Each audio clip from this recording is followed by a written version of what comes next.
wait a second for a couple people to come in here, and then we will get started.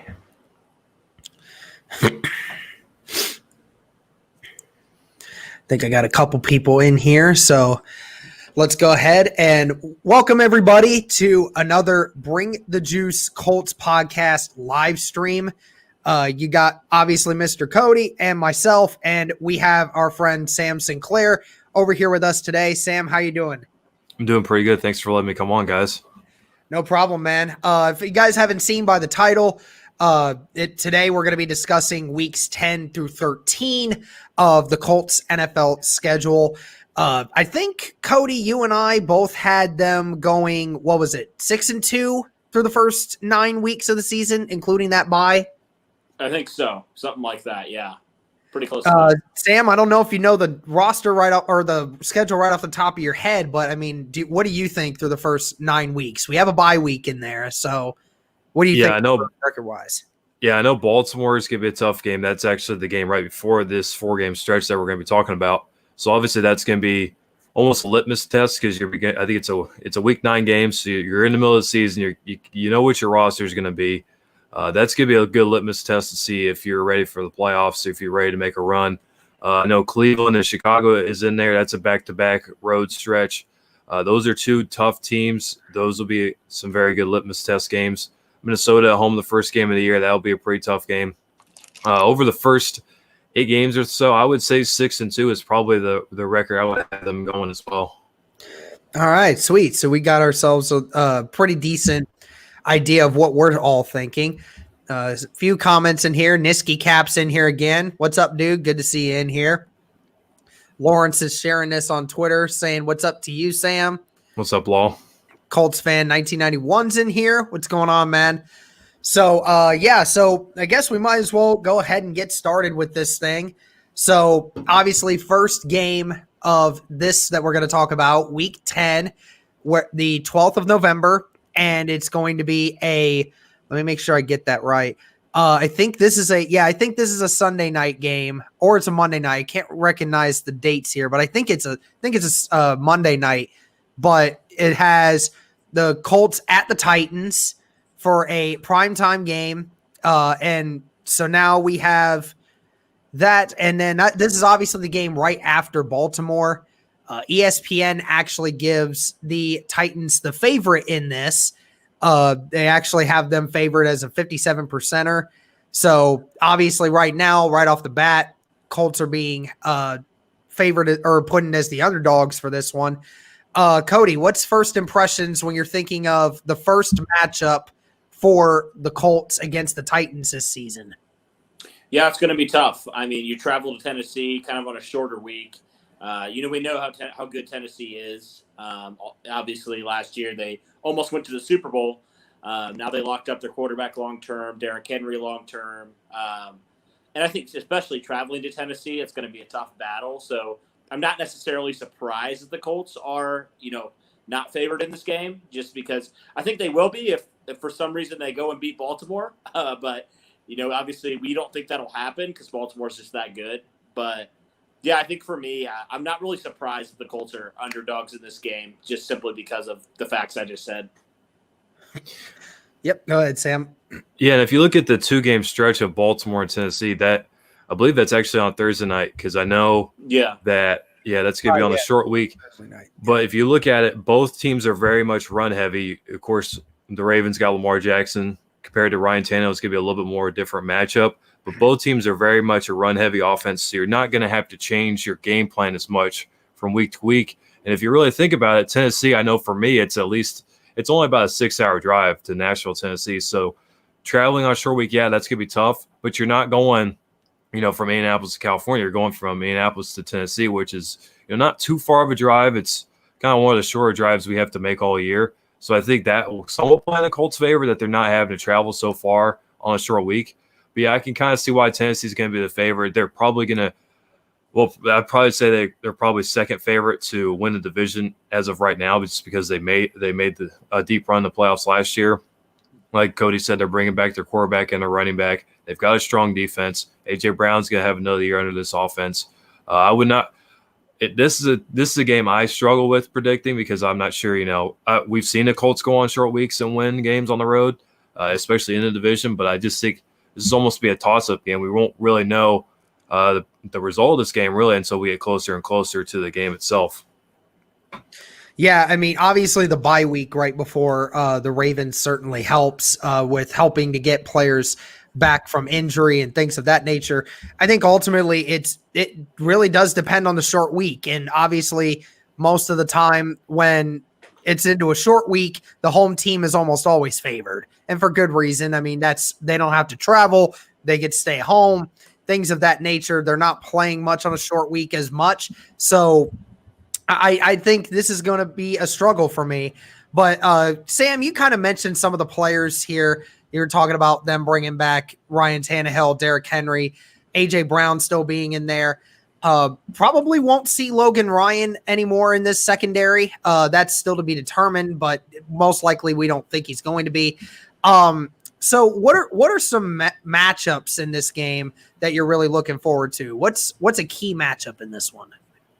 Well, really against Tennessee's linebackers, I know they somewhat struggle in coverage. So I think if you can get Nyheim Hines on a linebacker out in space, I know if you can get maybe Paris Campbell or T.Y. Hilton in the slot against linebackers, that's a very favorable matchup. And then on defense, I would say that probably I would force Ryan Tannehill to beat you. I still am not a firm believer in Ryan Tannehill. I said it in the last two games last year, or in the second game last year against Tennessee, that we got to make Ryan Tannehill beat us, and he did last year. But I want to see him do it again, and it'll be interesting to see how Tennessee looks going into next year because we saw what Kansas City did to them in the playoffs. They basically played a goal line defense against Derrick Henry to make Ryan Tannehill beat them. So we'll see if other teams do that to neutralize their offense. But yeah, I look at the linebackers of Tennessee. They kind of struggle in coverage, so I would definitely try to exploit a matchup there. And then on defense, I would definitely try to get Ryan Tannehill to beat the Colts and not Derrick Henry. Cody, what are you thinking? What's a matchup here that you're looking for? Yeah, I agree with what Sam was saying. I think if you can stop Derrick Henry, you have to make Ryan Tannehill try to beat you. I'm also going to be interested to see, Tennessee, I think, has pretty decent receivers. We talked about A.J. Brown, Adam Humphries, a couple other guys. So I'll be interested to see this kind of revamped a little bit Colts secondary versus this Tennessee receiving core. I think that's going to be a huge matchup. They're really determined, like you said, kind of going along with what you said, Sam, making Ryan Tannehill beat you. Can you stop guys like A.J. Brown? Jonnu Smith's another name, the tight end that a lot of people are saying is going to have a breakout year. So can you kind of stop some of their playmakers and kind of force Ryan Tannehill to hold on to the ball, get some pressure on him? And that's going to be, I think, it's going to be with the secondary. I think that's going to be the big matchup for me is can you be able to guard some of these guys and limit those big plays? Yeah, I agree with all those. I'm interested to see what T.Y. Hilton does in this game because, T.Y. Hilton's had some good games against Tennessee. And even back in 2018, he lit up Adoree Jackson. And I know it's funny because I get mixed emotions when I talk to Titans fans about Adoree Jackson. I know a Titans fan that absolutely despises Adoree Jackson because he just gets burnt. Even though he's fast, he gets burnt by really skilled wide receivers all the time, which is weird. And then other guys, I talked to Titan Upload and other guys about it, and they like Adoree Jackson. So it's interesting because, T.Y. Hilton's had some really good games against Adoree Jackson. I want to see him do that. And, Sam, you mentioned Nyheim Hines, and that's something that Cody and I have been saying recently a lot about what we want to see the Colts do a lot of this season, which is get Nyheim Hines the ball out of the backfield. Like we haven't really used him before. We've always thought he was very underutilized in that aspect. Maybe it was just maybe not the scheme they wanted, or the quarterback really didn't want to throw it to the running back or things of that nature. But I mean, you got Phillip Rivers now, who's used to throwing the football to a running back over the last few years, being in the system with Frank Reich. You got to think that Nyheim becomes a much more pivotal role in this offense, right? Of course. And I went back and watched a little bit of the Chargers film from when Reich and Rivers were together. And they really tried to get Brandon. I know Brandon Oliver's not a huge name, but he's a receiving back that the Chargers had. They really tried to get him involved. You look at Danny Wood; he had success in San Diego and L.A., and then we saw Austin Eckler. I think he had over 100 targets last year as a running back, which is unheard of really for a running back. So I would very much look to see, even if they don't draw up anything necessarily for Nyheim Hines, Philip Rivers is going to look for him because he's going to have that trust factor with Hines. So especially in this game, I could definitely see Nyheim Hines having a big game. All right, so now we kind of talked about a little bit of the matchups. Let's go ahead and give some predictions, just as it stands right now, what we think the score is going to be for this game. Cody, I'll let you go first for this one. Okay. I'm going to say 24-21 Titans. I think it's going to be close, but ultimately I think Derrick Henry's just such a good running back, and I feel like the Titans are going to make a few more plays. And coming off a short week, I think if it was, the Colts had an entire week to prepare, I might give the Colts a victory. But I think just for me, I think it's going to be hard after that Baltimore game. Now, it very much could be that the Colts are very motivated after that Baltimore game. Maybe it's a closer game than we think. They come out and they surprise Tennessee. But I think just strictly we saw it a couple of years ago when the Colts went to Houston, right, and they played the Texans, and they went to overtime, lost in overtime, had to travel Thursday night to New England. Half their team was freaking injured in that game. And ultimately, they lost by a couple scores. So, obviously, I don't think that'll happen this year. But I do think that it'll be tough for the Colts to pull off a victory after kind of a short week. Sam, what's your prediction? Yeah, one advantage the Colts will have is that there will be a divisional opponent. So you do know Tennessee pretty much in and out, even though it will be the first matchup of the season. I've got somewhat like what Cody said. I've got the Colts losing 24-17. I really like what the Tennessee defense is, what they bring. They've got real multiple look defense, and I think that they're going to do enough offensively. I looked at their schedule. They'll be playing Chicago at home the week before Indianapolis, so they won't have to travel back home on a short week. They'll be at home rested up. So I've got I'll have the Colts losing 24-17. Yeah, I'm in the same boat. I'm probably going to have them losing as well. 27-21. I don't think that Derrick Henry is going to expose us. Derrick Henry's not really ever exposed the Colts that much. He's had some of his worst rushing games against the Colts. I mean, honestly, if you look at the numbers, but I think Tannehill, the first time, is going to get the advantage over the Colts. They're going to come in just kind of down and out from the Ravens game, I think, a little bit. And their head's not going to be on right. And I just think they pull out a close one at home. But I think it'll be a little different the second time around. So we all have them losing. That's interesting. Let's get to some of these comments here. I got a couple of people commenting. LGRW, this is one of those Titans fans that finds his way in here. But how wait a minute. Why do you have a Detroit Red Wings symbol now? Why'd you do that? I'm interested to know why, but Lawrence Owen says, I have Indy splitting with the Titans and the Texans. All right. Corey Davis is a huge bust for us. He has 8 career touchdowns. Wasn't he in the 2016 draft? 2017, I believe. 2017. I remember that. Okay. Yeah, he was like a top 10 pick. Yeah, he was what, number 5? He was number 5 that year. Yeah, something along those lines. Yeah. And I mean, 8 career touchdowns in 3 years. I mean, that's not very good. Crucial Luck is in here. How many top players per position do you think we have in our division? Examples are Quentin is the best guard in our division. I mean, we have the best linebacker in Darius Leonard. You mentioned Quentin Nelson. You have DeForest Buckner, best defensive tackle in the division. What are you guys thinking? We got anybody else? Because I could probably name a few more. Well, it's kind of hard because Tennessee runs a 3-4. And Houston runs a 3-4, so it's kind of different. The edge linebackers, defensive line, the front 7. But, yeah, I would almost say Marlon Mack is probably the best. Well, never mind. Sorry. Ignore that. Sorry. I forgot Derrick Henry. Derrick Henry. We just talk about how amazing he is. If T.Y. Hilton is healthy, though, I think T.Y. Hilton's the best receiver in this division because DeAndre Hopkins is no longer here. Yeah. I think Anthony Costanzo is the best left tackle in the division. I think Ryan Kelly's the best center in the division. I think Quentin Nelson's the best left guard in the division. I think Braden Smith's probably the best right tackle in the division. Yeah, now that Conklin's gone, yeah. Yeah, and the Buckner is probably the best interior defensive lineman in the division. Justin Houston, you have to put him with the edge players. And I don't know if he's better than Yannick Ngakoue now. It'd probably be pretty close. And I think Darius Leonard's probably the best linebacker in the division. And then Malik Hooker, you would probably have to make a debate on him as the best safety in the division, but I think he would be up there. And, I mean, one name that we haven't discussed is Kenny Moore. I mean, we forget Kenny Moore is part of that secondary, too. I think he's the best corner in this whole division. I mean, Ramsey's gone, and I know that Moore plays nickel corner, obviously, but, I mean, Logan Ryan's out of the picture, and, I mean, Kenny Moore is head over heels the best nickel corner in the game, let alone in the division. Mm-hmm. Yep. And let's see here. Corey needed a second wide receiver to take heat off him. I think Brown's presence will help him. Could be true.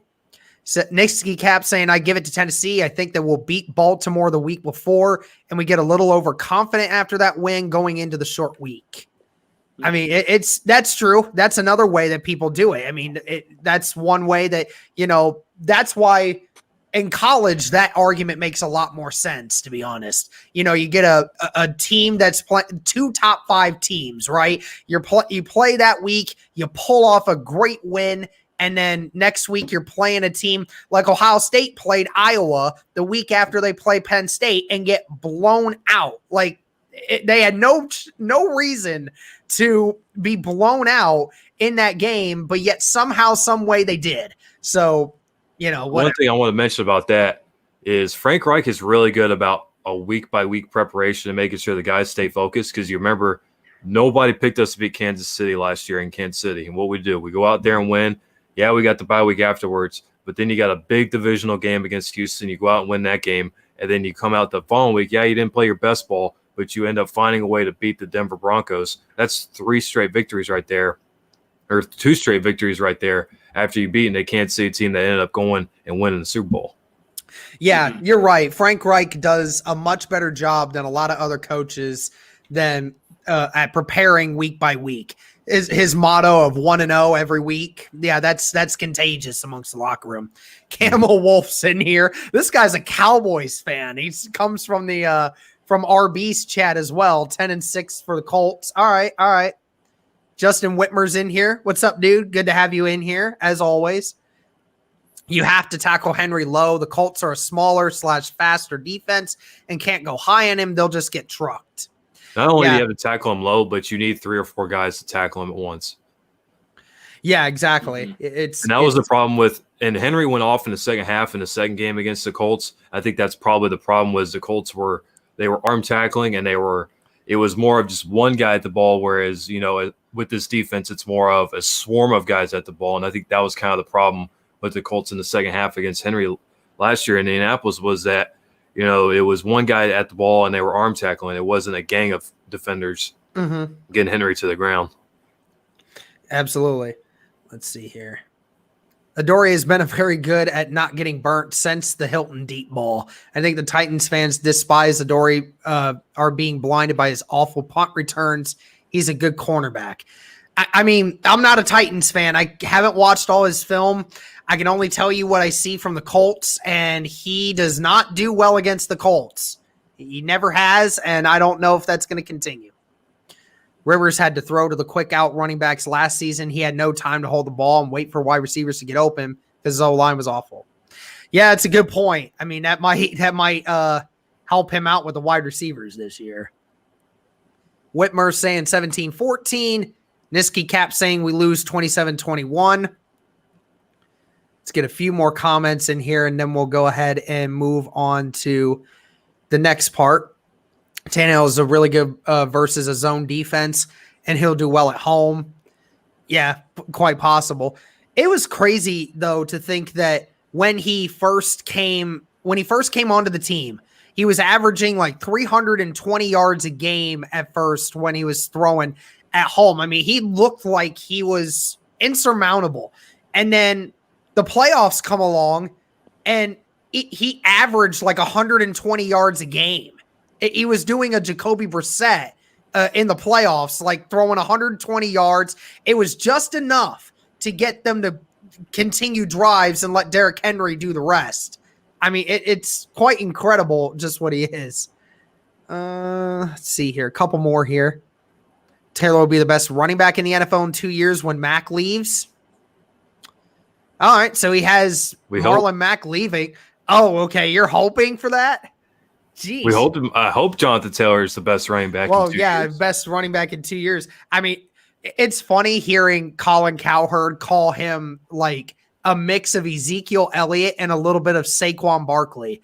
I don't know if I would compare Jonathan Taylor to Saquon Barkley in sense, but I mean, he does remind me a lot of Ezekiel Elliott, though. He does run a lot like Ezekiel Elliott. Let's go Birds HD. What up, BTJ? And a new subscriber off the RB stream. I'm not a Colts fan, but they're in the AFC, so I root for them. I'm an Eagles fan.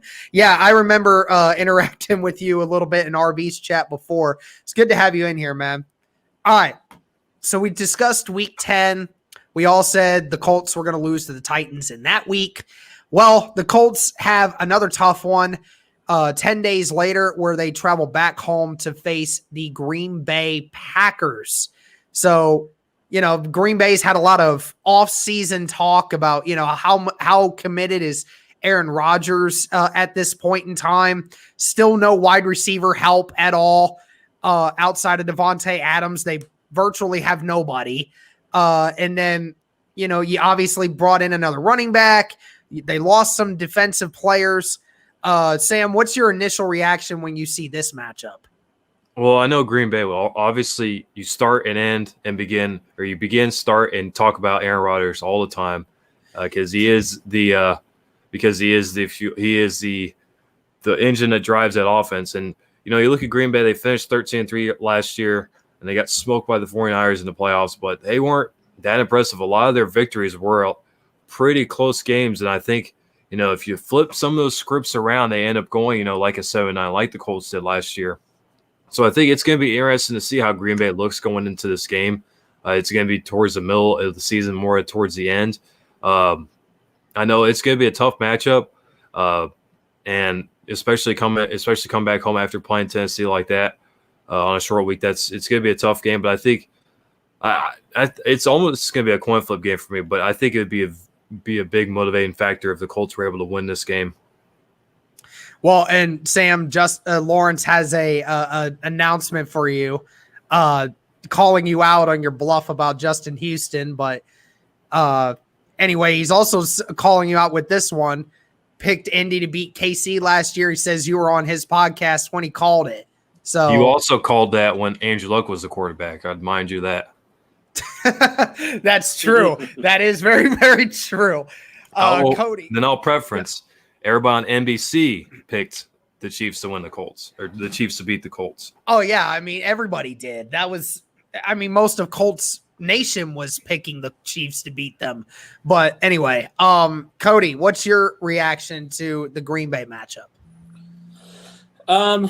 I think, for me, I probably will have this one as a win. I think it's going to be a little bit easier, especially because it's at home. Green Bay doesn't necessarily scare me in any department, I guess. Like, obviously, we know Aaron Jones was fantastic last year. Aaron Rodgers is a good quarterback, but I don't know. I just feel like they haven't done a lot to build around him recently. So, there's a few different key players that they have that are pretty decent, but I think overall, 1-53, I would argue the Colts probably have an all-around better roster. But I don't, I think obviously the Packers have a better quarterback, probably a better running back. And maybe a better cornerback. Jair Alexander's a pretty good corner. So, but overall, I think the Colts have a good shot to beat Green Bay. I feel like the Colts kind of have had Green Bay's number the last couple of years when they played each other. And especially being at home, I think that'll make a little bit of a difference. It'll be kind of nice after kind of having some short weeks to be back at home and get the chance to be able to, whether there is a home crowd or not, it'll just be nice to be home and not feeling like you're tired from travel or anything like that. So, this is a matchup that I think the Colts have a good shot at winning. Yeah, I agree with you. They get 10 days in between games here, get those few extra days to, kind of get some more rest, get some more preparing. They're in a much better situation, obviously, to beat Green Bay in this category. I just kind of look back at what they lost, right? They lost Blake Martinez, who, if you wanted to say so, was a top 5 linebacker last year when it came to tackles and everything else that he was doing. He was a top 5 linebacker last year, and he was racking up tackle numbers like it was nobody's business. Looked like Darius Leonard out there for a couple games. Obviously, they didn't address wide receiver. We all said that was the biggest thing that Green Bay needs to do to help keep this team going on offense. Well, they didn't do that. So, and now Devontae Adams is just still there on an island all by himself. And the Colts will have some scheme in mind to keep him double teamed. There's no way you leave Devontae Adams by himself when he's the only true threat you really have out there. I just think with being at home, getting that extra time and working out a scheme, I think that we can make that work. Cody, what's a matchup you're looking at for this game, actually? Did I lose him? Oh, there he is. Or hold on. I thought my bad. I accidentally muted my mic again. We're good. All right. So matchup wise, I think it'll be interesting to see how those edge guys hold up against the Smith. I feel like one of the Smiths, if I'm not mistaken, is opted out or something, not playing this year. Maybe I'm mistaken there, but I know I think it was a Darius Smith last year was pretty good for the Packers on the edge. So I'll be interested to see, can the Colts tackles, wherever he lines up, can the Colts tackles hold their own against this Green Bay pass rush? Even the interior, Kenny Clark's a very good defensive tackle. So can Phillip Rivers get time with some of these? For all the losses they have, they still have a pretty decent defensive line, I feel like. So that's a matchup that I'm really interested in is kind of, can they protect Phillip Rivers, one, and then can they expose, Jair Alexander's a good corner. I feel like they have some pretty decent secondary players.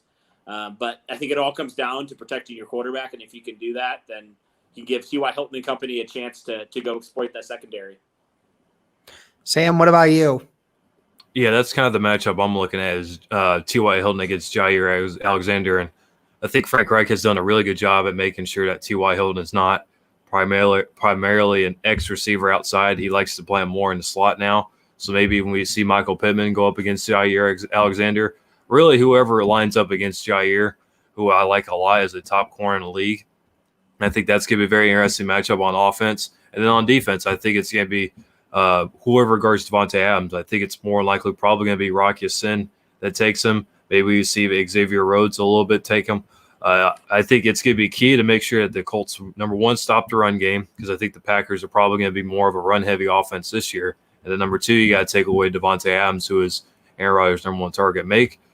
You almost have to make Aaron Rodgers go to his second and third reads, because I think with DeForest Buckner and Justin Houston here now, if you make Rodgers go to his second and third reads, you're going to get more pressure on him. You're going to get sacks on him. You're going to hurt Rodgers more, and I think that's going to help out the Colts defense against this Packers offense.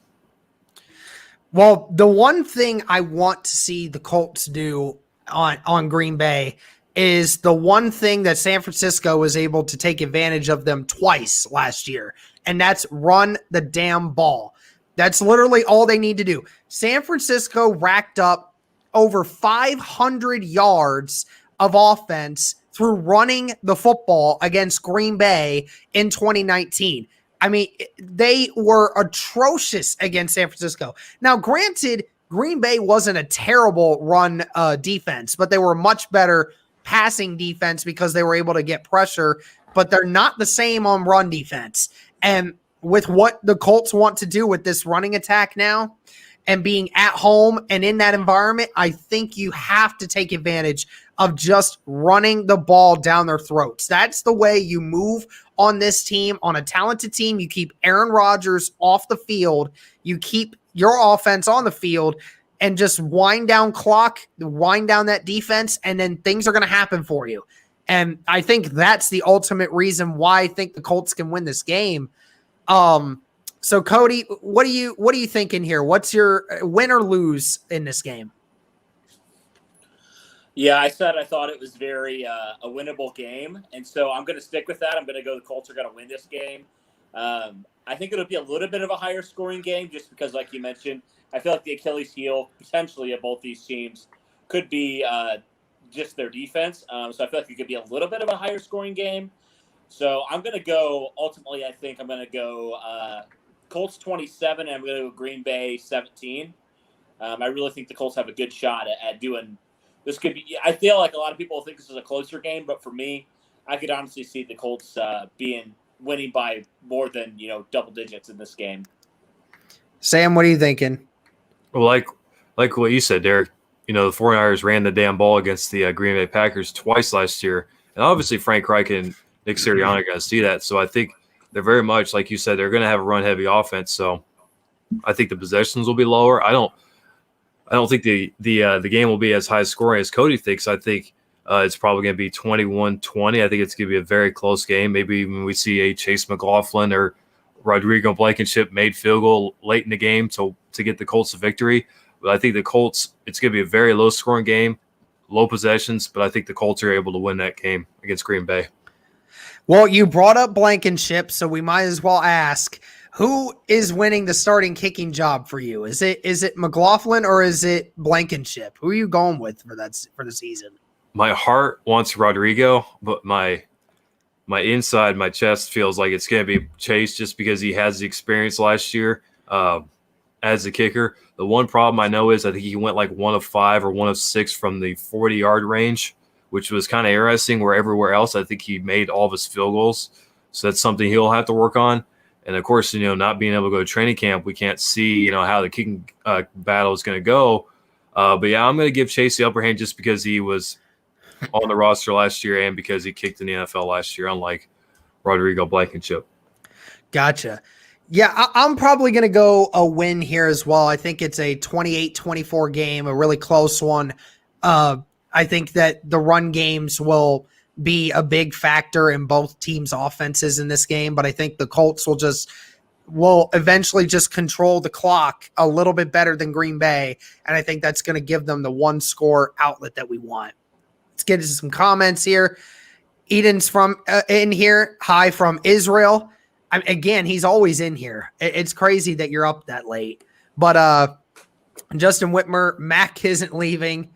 Colts fan, Marlon Mack is not going anywhere.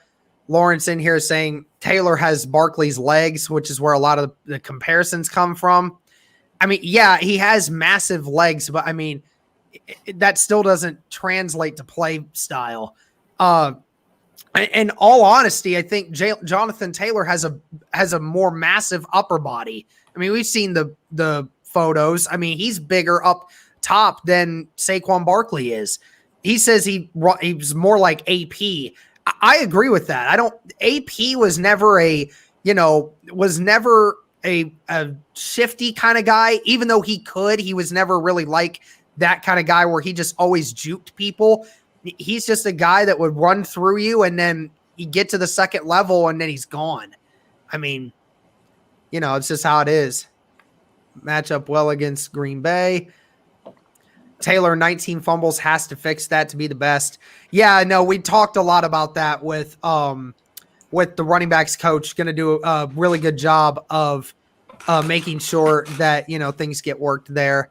You also got to remember, Taylor had like 600 carries in 3 years. Yeah, I know. Yeah, it was like less than 5% carry. I think it was like less than 5% fumble percentage. Yeah. I think it was like every 50 carries or so, he had one fumble. But obviously, Tom Rathman's going to fix that. Yeah, Rathman's going to have to fix it, and we think he will. Because Mack and Taylor run differently. Taylor is a north-south runner while Mack makes his yards, being able to improvise on runs, which Taylor does not do. Taylor has that ability. I've seen runs where he can be shifty, but that is like Owen said, he's just not like that. He's just usually doesn't do a lot of those kinds of things with his legs. Nothing wrong with that, though. Let's see here. I still said KC was losing that game last year after Luck retired. I said KC would not stop the Colts run game. Well, I guess he was right. He was right. And I'll give it to him. He was right about that. Camo Wolf, Packers win 29-26. All right.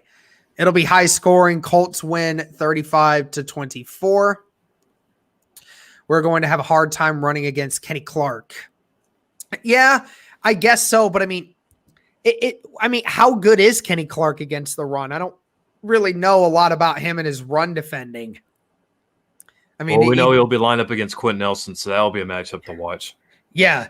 And that's the thing too. Even if Kenny goes up against Glowinski on the other side at times, Glowinski's a really good run blocker. He's a much better run blocker than he is a pass blocker. So, I mean, realistically, honestly, I don't even know who's the worst run blocker on this offensive line. I honestly don't know. Like, would it be Braden Smith or would it be Costanzo? Because it isn't anyone in the middle. Yeah, it probably has to be Costanzo, I would say, arguably not. Yeah, I mean, your right tackle is really supposed to be your run blocker. Yeah, and he is. And Braden Smith's always been a very good, reliable run blocker. I mean, and he was a guard at Auburn too, so he was one of their better run blockers. Yeah, quite crazy to think that Anthony Costanzo's the worst run blocker on the team. And you also got to remember Green Bay is a 3-4 defense, so it's a lot easier to double team those interior guys like Kenny Clark. Mm-hmm. The Green Bay game is interesting because Aaron Rodgers is just too good. Indy needs to hold the ball on the final drive of the game and not give Rodgers that 200-minute or the 2-minute drive chase in order to win. Yeah, I mean, pretty much it. That's what you got to do. You can't let Aaron Rodgers make things work like that. Packers lost their elite right tackle, Balega. Now they have below average Wagner. Interesting analysis there. The one thing about Rodgers, he can move out of the pocket. That's why we have JT and Mac. Okay. McLaughlin is winning the job. We know that what we have with him. We don't know what we got from Blankenship. Yeah, I mean, that was kind of the thing, Sam. Maybe you can correct me on this. But I said that there's something about a kicker coming out of college that is widely renowned as like the best thing since sliced bread. They scared me. They scare me a lot because the last two kickers to have that kind of reputation are no longer in the league. That was Mike Nugent from Ohio State, was kicking 50-yarders like it was nobody's business. And he bounced around from team to team throughout his career, never really established himself as a good kicker, as a great kicker. And Roberto Aguayo, I mean, he was the guy kicking 60-yarders and making it look easy in college. And a few years into the league, he's gone. Like he couldn't kick at all. I mean, something really scares me about Blankenship. Now, obviously, Blankenship could be an exception from those guys, but I mean, I don't know if I would trust Blankenship to just say the role's yours right away. I just don't know if I agree with that or not. And that's the problem with Blankenship is he's not going to have, even preseason games to kick field goals in pressure situations, as I put it in air quotes. But yeah, you look at the best kickers in the NFL, like Justin Tucker, Adam Vinatieri at one point, Will Lutz, Harrison Butker from Kansas City. Those are not big name guys coming. I mean, we're talking about kickers for crying out loud. They're not going to get drafted, but those are not, guys, we all know of. Like we know, like Mike Nugent, of course, like you said, Roberto Aguayo from Florida State, and then Rodrigo Blankenship. Those are fairly household name guys where we know, like the kicker from Ohio State or Florida State, Georgia, Florida State and Georgia. But you look at Justin Tucker, like Will Lutz, Adam Vinatieri, all the great kickers in the NFL over the last 20 years. We never heard of these. Adam Vinatieri freaking went undrafted, and he's going to be probably the first place kicker to go first ballot in the Hall of Fame. And then you look at Justin Tucker, who has been basically automatic his whole career. Nobody heard about him. Will Lutz is another good kicker. Harrison Butker from Kansas City, he's another good kicker. I know it's crazy we're talking about kickers and getting drafted, but it's all about finding the right guy. It's about finding the most consistent guy, and I think that's what Chase McLaughlin is. And I think, like I said, he's going to win a job just because he did it last year in the NFL, and he did a really good job.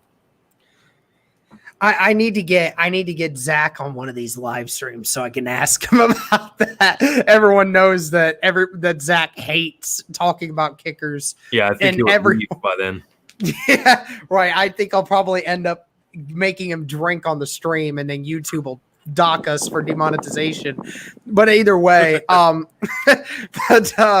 right. So let's go to week 12 here. Let's go to week 12. So now a familiar opponent. We will be facing the Tennessee Titans, but this time at home. We kind of already talked about matchups here and what we wanted to do with that. But let's just kind of talk here, guys. What are you thinking here? What are some things that the Colts can do different this time that'll cause them to win? Because I mean, obviously, we all picked them to lose the last time. I don't know if we're going to do the same thing this time, but what are you guys thinking here for this matchup? Sam, we'll start with you on this. Well, I look at Tennessee's schedule, and a lot like how the Colts schedule is not in their favor when they go to Tennessee. The schedule is not going to be in Tennessee's favor when they come here, because they are actually going to be going to Baltimore the week before they come to Indianapolis. So they're going to be on the second week of a back-to-back road week. So they're going to be playing a tough team in Baltimore, then coming to Indianapolis. That's going to be really tough for Tennessee. So obviously that's going to work against Tennessee's favor, having to go up north and then coming back and then going back up north again in 2 weeks. But I think, yeah, you're just going to have to play ball control. You're going to have to almost keep the ball out of Derrick Henry's hands, basically. And you're gonna. I think the Colts will win this game. And like what Cody predicted last week, I think this will actually be a 2-score game by the Colts. I think, playing a team twice in 3 weeks, you're really gonna know what they're gonna be playing. So I think the Colts are really gonna be able to hone in and hopefully dominate the Titans at home. Cody, what are you thinking, man? I like that, Sam. I like that prediction. I do think, since it's just the divisional game, they're always pretty close. Like, even when when the Colts play Jacksonville, it's still close most of the time. So, I mean, I think it's going to be a game. I think the Colts do split. I agree. I think the Colts do split wins and losses. So, I think this week's going to be a loss for the Colts, or a win for the Colts. I'm sorry, a loss for the Titans. And I think the Colts will win. I think they'll win by a touchdown. I got the Colts probably winning 24-17. I think that's realistic. I think that they'll figure out how to kind of slow down AJ Brown and some of these receivers and tight ends and Derrick Henry and all that stuff. So I think the Colts, the one thing that I think Matt Eberflus does really well, the defensive coordinator, is he's able to adjust to teams after he sees them a second time. He's able to do that really well. I feel like he's been able to do that with different guys. And even that Kansas City game, like, the Colts got beat up pretty good by Patrick Mahomes the first time in that divisional round game. Obviously, there were some injuries that factored in, but the Colts did a good job in kind of having a blueprint on how to stop Patrick Mahomes and this Chiefs offense, and they were able to slow him down a significant amount. And so they did the same with Deshaun Watson when they played him in the playoffs, and obviously the game before that to get into the playoffs, or a couple games before the playoffs. So I think the Colts will win. I do. I think they'll adjust to how Tennessee plays the ball. I mean, it'll be such late enough in the season where the Colts kind of know who Tennessee is. I mean, we have an idea, but I feel like they'll get a better feel for who they are. So, yeah, I have the Colts winning this game. I agree that this is going to be a win, but I actually have this being more of a blowout. And this is why. I know last year wasn't a good situation and we lost at home, but something about the Colts being at home against Tennessee in recent years, the turnovers that we force tends to go up. That's where I think that we have the huge advantage, is that just something about being at home when we play Tennessee, even in the games we lose, we seem to force a lot of turnovers. And I think that that's going to be another case here. But I think this time the Colts will be able to capitalize on those turnovers a lot better with guys like Phillip Rivers leading the helm on this team. So I think ultimately, like you guys have said, they're going to figure out what they want to do. They're going to know what kind of team Tennessee is. They're going to slow them down. I don't think Tannehill has a great game against us again like he did the other time. So I think this is going to be a blowout for me. It's going to be more like, for me, it's going to be 38-17. That's my prediction for this. I think it's a high-scoring game for the Colts. It's just going to be one of those games that reminds you that, we're still here. We're still fighting for this spot. So that's just me, though. Tristan Tillman's finally in here. I'm sorry I'm late. What's up, y'all? Tristan, good to see you, sir. Glad you're finally in here, man. Scary thing. Colts are known for going with the veteran kickers, having an undrafted free agent in TC.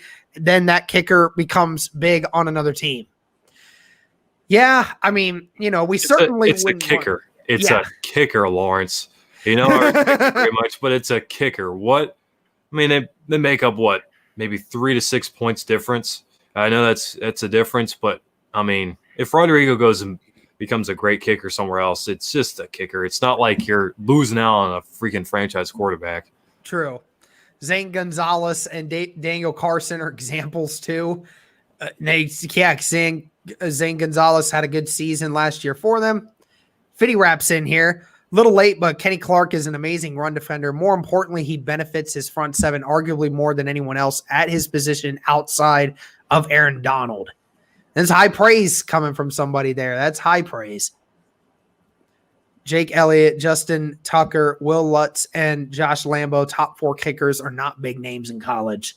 Mm-hmm. It's kind of funny because that's a lot of the argument sometimes when it comes to quarterbacks. Some of the greatest quarterbacks of all time, right? They come from decent colleges. Tom Brady from Michigan, even though Tom Brady never really left a legacy in Michigan, it's still a big university. Peyton Manning with Tennessee. Tennessee is a very well-known football program. They may not be great now, but they definitely were in past years. But a lot of the quarterbacks over the last decade or so that have been really good, that are potential Hall of Famers at some point, are from colleges that very few people recognized or, just never quite really watched. That's why, freaking Carson Wentz out of North Dakota State. Everyone made that argument, right? North Dakota State, how much competition is he really getting used to, and how good is he really? Well, Carson Wentz, the top 10 quarterback now, easily. So, it's one of those things. It's the same argument for a lot of these guys.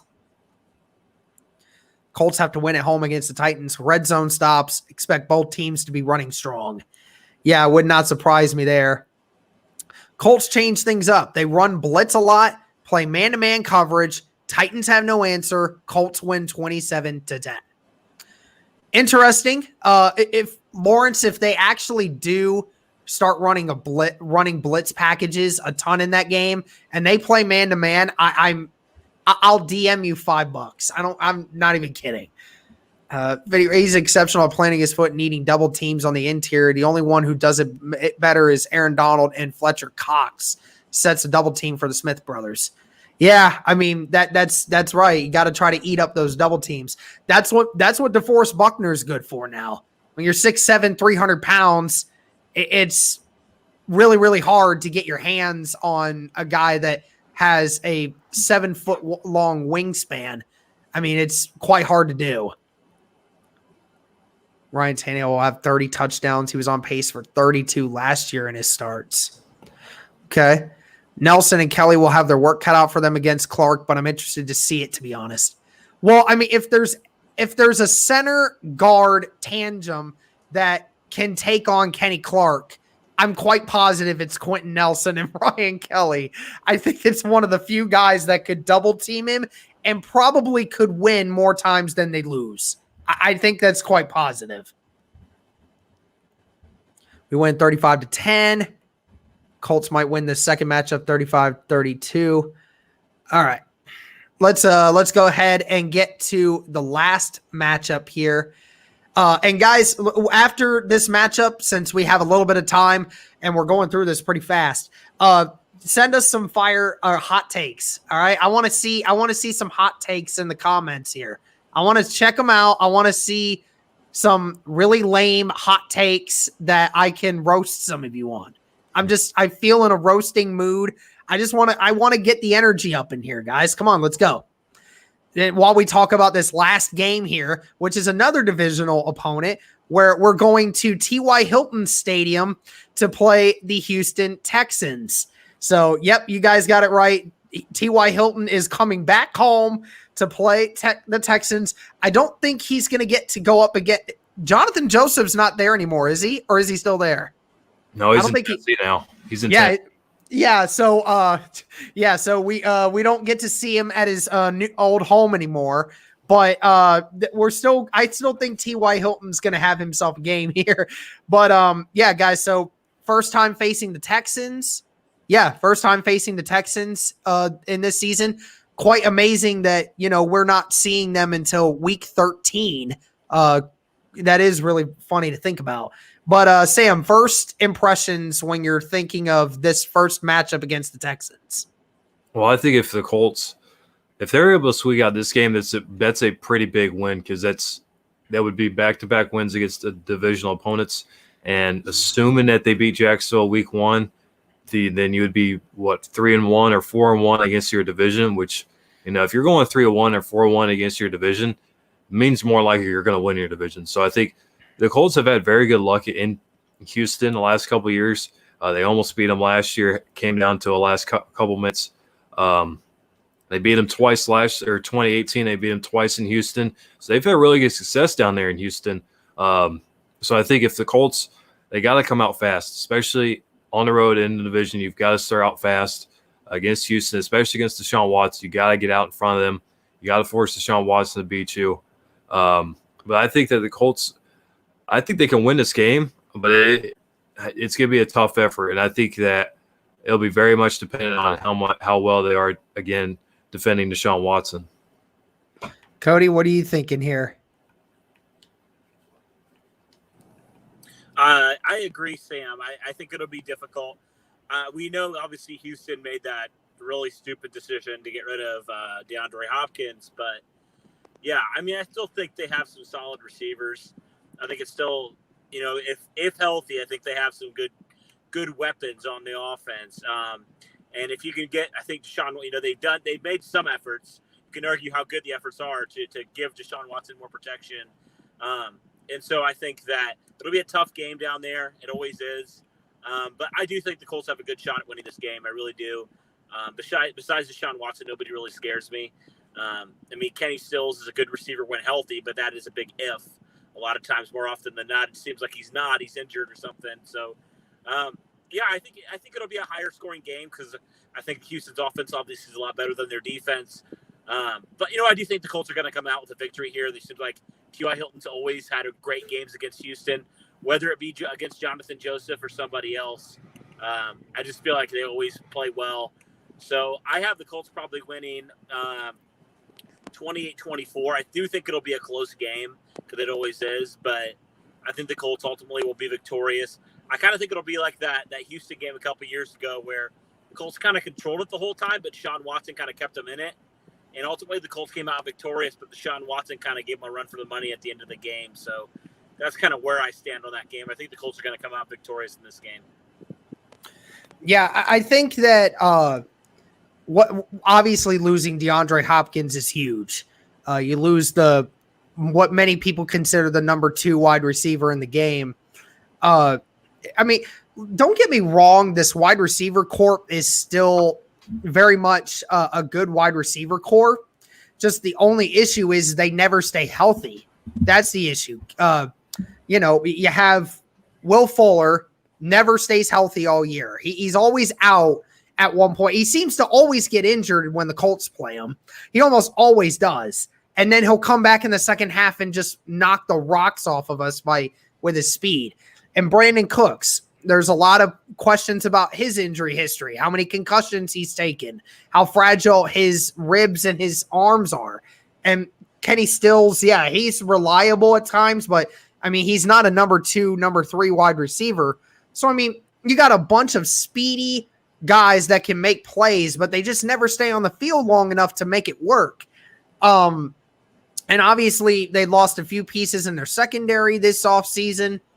Not that really Jonathan Joseph was doing them any favors, or Taj Gibson by that point. They obviously lost Matthew at one point, and we saw what he's doing now. So that's really nice to see. it is quite funny to think that, when he was with the Texans, he was not the player that he is in Kansas City. That is quite funny to think about. But this team's lost a lot of guys on defense. They lost their best playmaker. They got David Johnson, obviously, that can still provide you some good running potential. But they were just fine with Carlos Hyde. They were averaging 90 to 100 yards a game towards the end of the season with Carlos Hyde running the football. So I didn't like that they just gave up hope on him.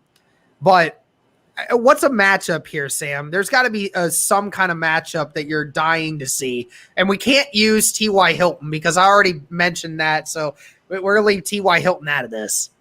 Well, I look at Will Fuller, actually. I know he's had the injury problems. It all depends on if he plays in this game.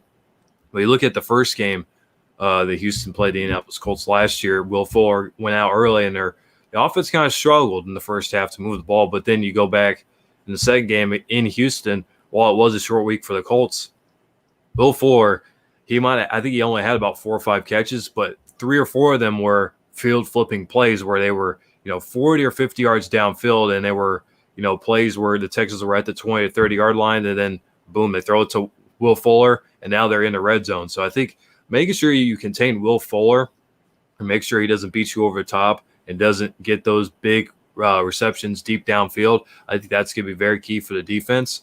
And then on offense, I think you try to do like what you did against Green Bay. You try to keep the ball out of Deshaun Watson's hands. You try to run the ball.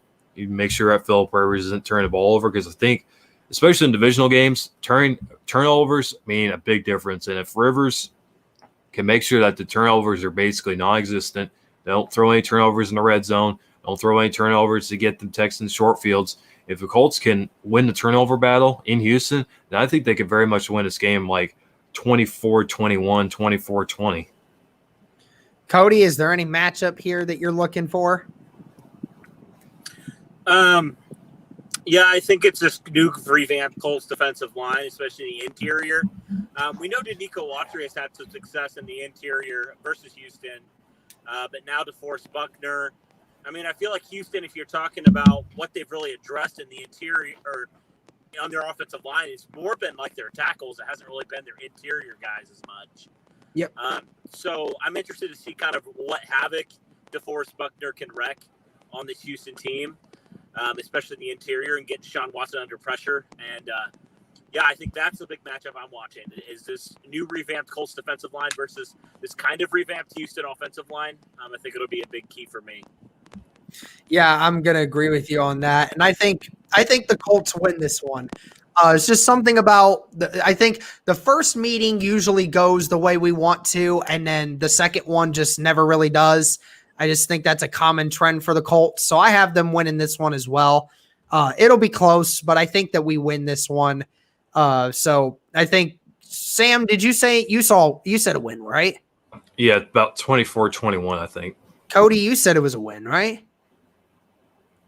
I was going to say, I think he did. I think I lost him, so he's going to have to get himself back in here. But let's see here. Let's go to some comments, and then maybe we'll get Cody back here in a minute.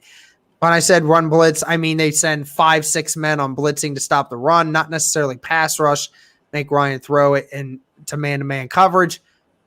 Waylon Sembley's in here. North Dakota's been playing 2 games per season since 2010, beat Iowa State, being FCS schools. Ryan Young with the Colts win the division and clinch a first-round bye. All right, so they're already – he's saying basically – I mean, the win the division's not a hot take, but first-round bye, that's a hot take. I think that – Especially this year, because it's only the number 1 seed that gets that first-round bye. Yeah. So the Colts would have to go 14-2 or 13-3 to win to do that. Yeah, that's crazy.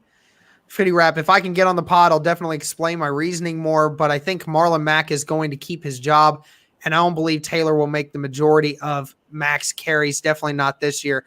Fitty Rap, make sure you get a hold of us. I think you tried to get a hold of us, but get a hold of us on Instagram or Twitter, either Cody or myself or the podcast channel.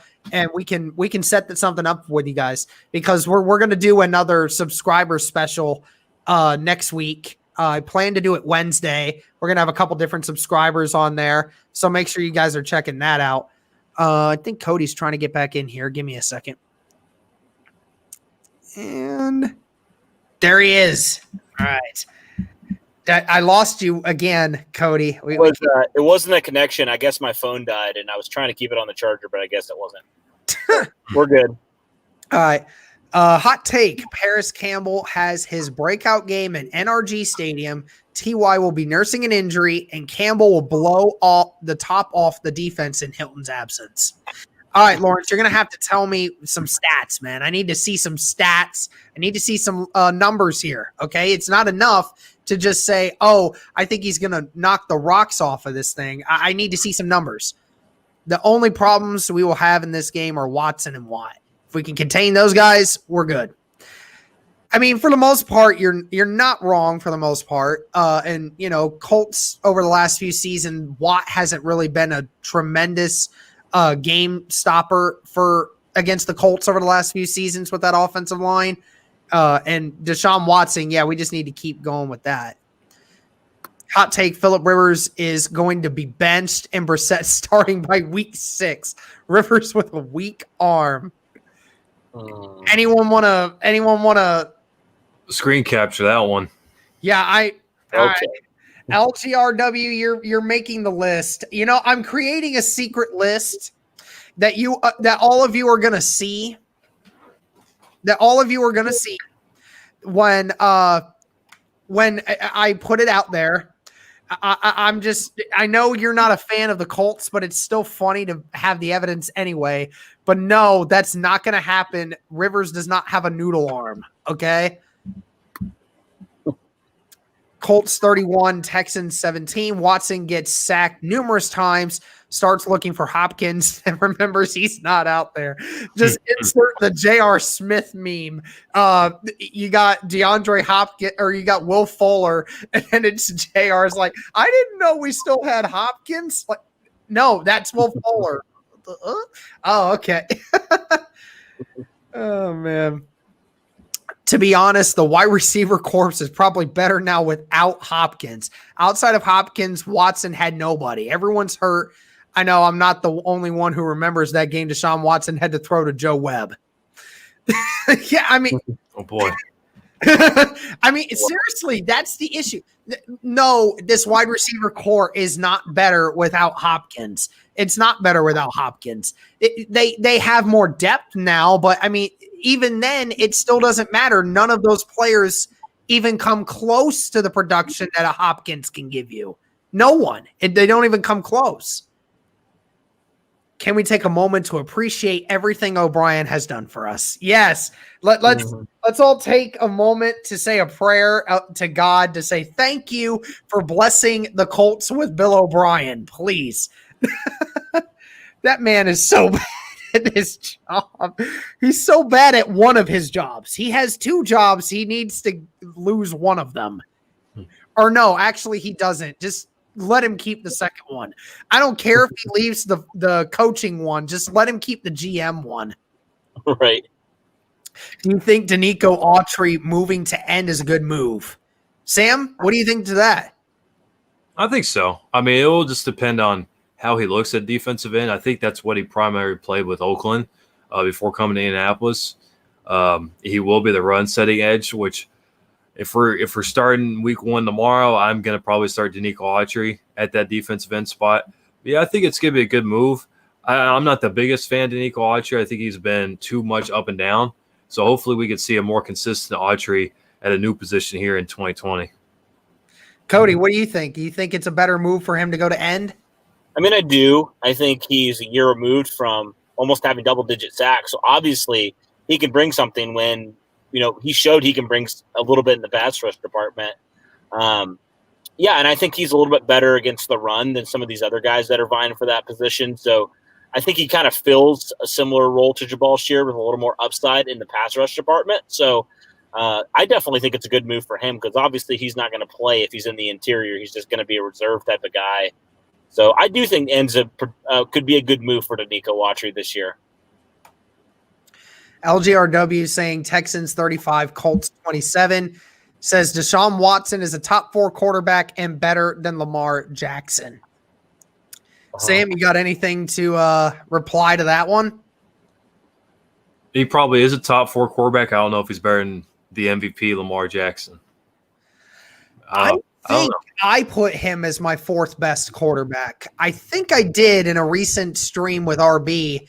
I think I had him at number 4, and then Jackson was my number 5, and then I don't know. It's one of those things. It's just like, what do you want right now? I mean, right now, Deshaun Watson would give you more of a passing ability in obvious reasons than what Jackson would give you. But Jackson's just more of a dynamic playmaker because he can do things so many different ways.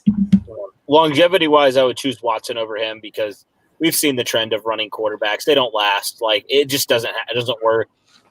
Maybe he can continue to develop in the passing department, but I think Deshaun Watson is naturally a better passer. So I think long-term, I would probably go him. But as of it stands right now, Lamar Jackson's probably a little bit ahead of him for me. Yeah, I mean, with the rate Deshaun Watson's going at, he's not lasting very long. He's not going to last much longer than Andrew Luck did because, he's getting hit just as much as Andrew Luck was before we fix this offensive line. They need to fix that thing bad. I mean, he was getting hit so many times. All right, Justin, you're killing me with this one. Kelly beats Eason for QB number 3, and Vinatieri comes back and wins the kicking job. Oh, God. Those are worst-case scenarios right there. Yeah, 2 worst scenarios. Can someone pinch me and wake me up? I talking to one of the biggest Eason fans down here. Right. It's the simple fact that Eason is a 4th-round pick. Chad Kelly is on the very, very last string of being an NFL quarterback on an NFL roster. Mm-hmm. That's. I mean, you're not going to take a guy in the 4th round to cut him for a guy that is basically getting a favor from his head coach to be on a roster. Like, let's be real here. Chad Kelly is only on this roster because Frank Reich knows Jim Kelly is, I think it's his uncle, if I'm not mistaken. That's the only reason why Chad Kelly's on this roster. But you don't take a guy in the 4th round to cut him. I mean, you look at, I think the Colts took Kari Willis last year in the 4th round. He ended up being a starter. It's a little bit different situation. The Colts don't take guys in the 4th round just for them to get cut in the preseason. Yeah. And I mean, and you got a quarterback in Jacob Eason, a guy that many said was going to be in the 2nd round, just like what Jalen Hurts got picked. I mean, you got him at such a great spot that you're like, we have to see where this goes. We have to see if he can develop into what we think he can be later on. He's just not there right now. Right. But yeah, why would you cut a developmental piece versus a guy that's been in the league now for how many years? 6 or 7 years and has never been able to keep a job anywhere? I mean, no, that makes no sense. But Lauren says, I'm screenshotting that hot take. I am too, actually. I'm doing that right now. Hold on a second. I gotta add this to the list of guys that I might be able to make a kickoff of. Hot take. Hot Rod kicks the winning field goal in playoff game number 1. For which team? Not the Colts. Cody's completely out on Specs being on the Colts. I'm telling you, like, it doesn't make logical sense for me. Like, you're not going to see him in the preseason. Chase McLaughlin's a good kicker already. Why would you? We've said this, Derek. Why would you fix something that's not broken? Why would you do it? It makes no sense to me. You don't know what you're getting in Hot Rod. I mean, I feel like he's well known based off of his reputation, the specs, and all that stuff, which is great. But literally, you know what you got in Chase McLaughlin. You have no idea right now with Hot Rod what that'll mean translating to the next level. So that's just kind of where I'm at. Yeah, I mean, honestly, it is that way. Yeah, exactly. Why would you fix something that wasn't broken in the first place? Now, let's say Chase happens to do really bad at the start of the season and he's not getting any better. Then obviously you make a change. But right now, because at the end of the year, he barely missed anything. you give him the benefit of the doubt. You let him continue to prove himself until he doesn't prove himself, and then Hot Rod can come in. Right. Justin Reed manned up on one of our tight ends like Trey Burton, a potential sleeper matchup. Maybe it's a watered down Jamal Adams versus Rob Gronkowski. That's a very interesting one there. For anyone that hasn't seen our video recently, we did the interview or the press conference with Frank Reich, and I actually asked Frank Reich about Trey Burton and what he provides for this offense and how he complements Doyle, and if we're going to see more double tight end packages, because that's what I think the Colts can really do. And he said that, Trey Burton is like Jack Doyle, but just a much better route runner. So, I mean, Trey Burton, as long as he stays healthy, Trey Burton adds that Eric Ebron type-esque to this passing offense. Only difference is he doesn't drop the ball that much. There's a difference between the two of them. Sorry, I have to take a shot at him. I'm sorry. I had to. Everyone else on Twitter's been doing it recently, but I had to this time. I'm sorry. Ebron, I liked you, man, but I don't necessarily like what you've been doing calling out Colts people recently. I don't appreciate it. I don't know if this is a hot take, but the AFC South can have 3 playoff teams. Yeah, that's a hot take a little bit. I mean, it just doesn't happen very often. I mean, it can happen. It just doesn't happen very often, though. Well, you got to remember the playoffs are being expanded to 7 teams now, so there's a higher chance. Really, I mean, we're going to see some years where a 8-8, 9-7 team makes the playoffs where they probably wouldn't. So I wouldn't say it's not necessarily a hot take, but like on a scale of 1 to 10, it's probably like a 6 or 7. Like like you touch it and you're like, oh, that's hot right there. That's a little hot. Let me not. It's a little hot. It's a little hot. It's something. It's something. Like if the Houston's probably would have to go like 12-4, and the Colts and Titans would have to go like 9-7 or 10-6 each for them to make playoffs. Yeah, right. Or Laramie Tunzel versus Justin Houston. Yeah, again, another good matchup. I mean, Laramie Tunzel, feel bad for I honestly don't feel bad for him because he's about to get paid. He's about to get paid a serious amount of money to stick around because, he's one of the better left tackles in the league. That's veteran on veteran right there. That's a good one. I have those 3 AFC teams all going 500 or better, so it is possible. Yeah, I can't remember. RB mentioned it. I think they said what were the possibility? What was the last team or set of teams to do that?